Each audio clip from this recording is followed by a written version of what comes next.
Welcome to Mindfulness Lists. Have you ever learned something and not really understood it?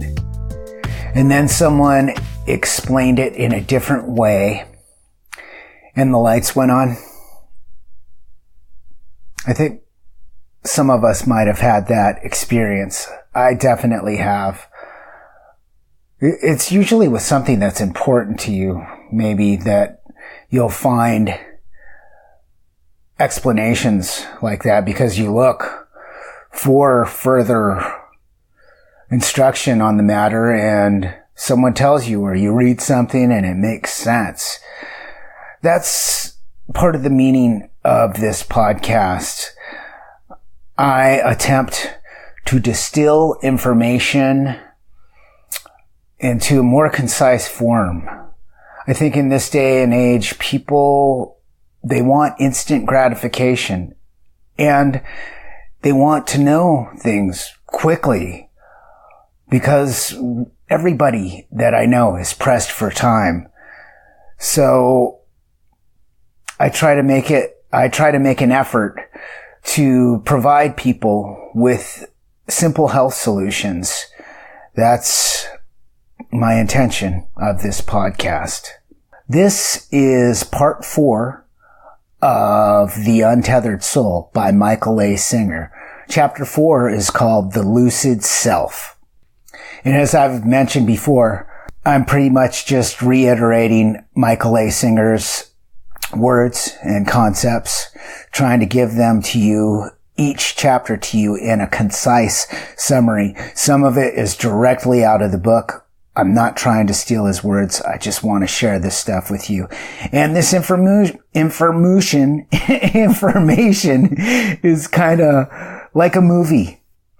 It's a summary of the book. It's not as good as the book. If you want the real deal, please go read the book or buy the audiobook if you don't have time to read the book. It is excellent information, incredible information. So here's some points and questions that Singer asks and stuff that he talks about in chapter 4, the lucid self. There's a type of dream called a lucid dream in which you know that you're dreaming. Whatever happens in the dream, you're completely aware of. Have you ever had that? Of course you have. Sometimes I'll be dreaming and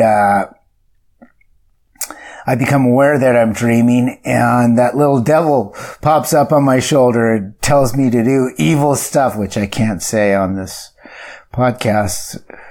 I'm just kidding. Not. In regular dreams, you're fully immersed in the dream and not aware of what's going on. Maybe you have little flashes of the dream later when you wake up, but you're not in control. And these two different things, lucid dreaming, being aware of dreaming, and regular dreams, not being aware that you're dreaming, the distinction's exactly the difference between being aware that you're aware in your daily life and not being aware that you're aware. Same types. It's apples to apples there, the things we're talking about. When the thought is created in this state of awareness, instead of getting lost of it, you remain aware that you're the one who is thinking the thought. You're lucid when that type of thing happens. Consciousness has the ability to focus on different things or even just one thing. The best way to learn about consciousness is through your own direct experience. What do you know? What do you really know? That's what direct experience is. When we focus on one thing, for example, reading a book, and then get distracted by something else, it feels like getting lost. Have you ever had that happen? You're reading a book and then something will pop in your mind and it's just...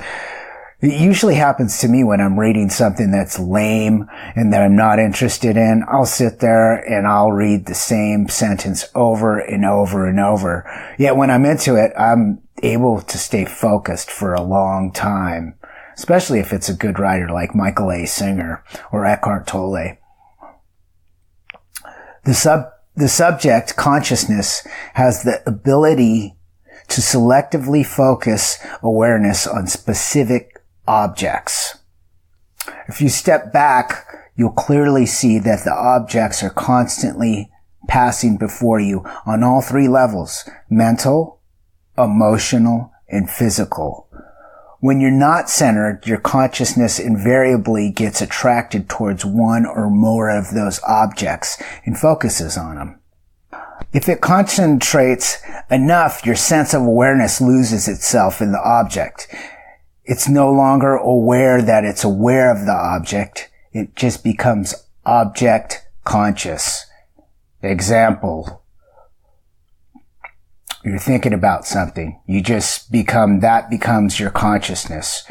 You're watching TV. That becomes your consciousness. You're smelling something that overwhelms your smell. Maybe you don't like the smell of cigarettes or the smell of weed. It just takes you over, that type of thing. Think about watching TV, how we get so immersed in the experience and everything else becomes very unfocused. It's time to brush your teeth, Billy. Billy! Billy? You know how it is. No brain, no pain, baby. Let's look at our inner TV. We have an underlying pattern of thoughts that goes on around us at all times. This pattern of thought stays pretty much the same. Our thoughts and emotions come from the neural pathways that we've developed in our minds and are like an autopilot that leads us through our daily rituals. I imagine what governs these thoughts and emotions is probably pleasure and pain. We want as much pleasure as possible and to avoid pain by any means necessary. When the autopilot is in the seat of our consciousness, steering away from what we don't want and driving us towards what we do, we're unconscious. When we're lost in this state, we get so totally absorbed in the objects of thoughts, feelings, and the senses that we forget the subject. Right now you're sitting inside the center of consciousness watching your personal TV show, but there are so many interesting objects distracting your consciousness that you can't help but to get drawn into them. The five senses, sight, sound, taste, smell, and touch, as well as our feelings and thoughts, are the things that take such a strong hold of our consciousness. If you become lost in the five senses, thoughts, or emotions and want to become recentered, just start saying hello, hello, hello, hello in your internal dialogue over and over until you become aware of awareness again. Let's study consciousness using the example of a movie.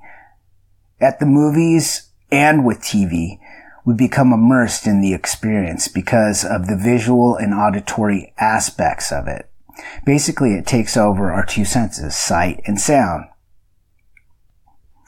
At a time in the future, if virtual reality were perfected and movies and TV were able to take over the five senses, thoughts, and emotions, it would be like real life. This is what happens in real life. We get taken over by the five senses as well as our thoughts and emotions. We get lost in the experience and are no longer the subject observing the objects. Unless we are fully seated in the witness consciousness, we're not back there being aware that we are the ones watching all of this. This is what it is to be lost. When consciousness gets sucked in, it no longer knows itself as itself.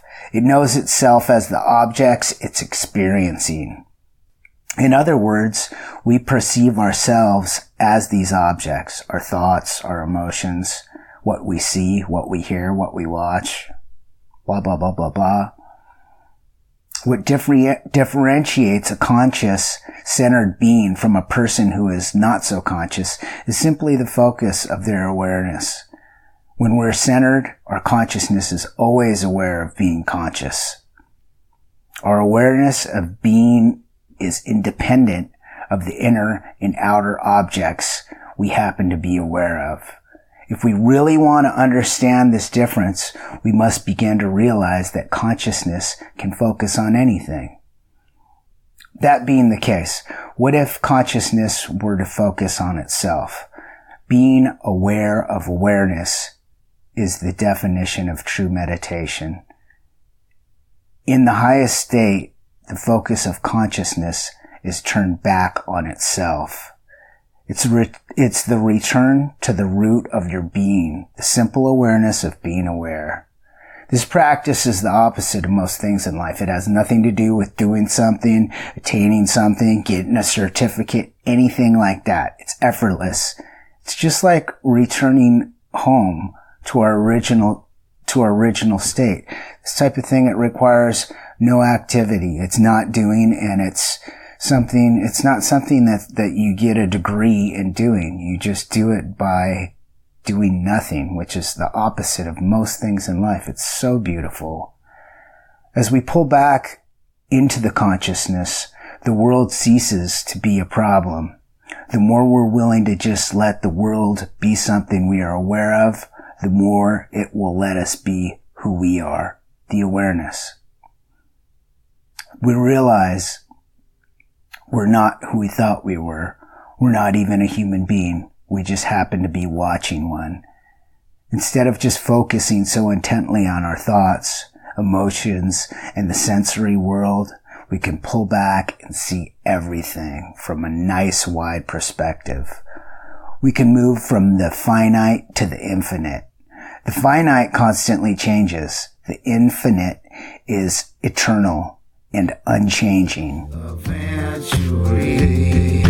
time is an angel or devil, best friend or worst enemy, great joy, harsh wrath, birth or death.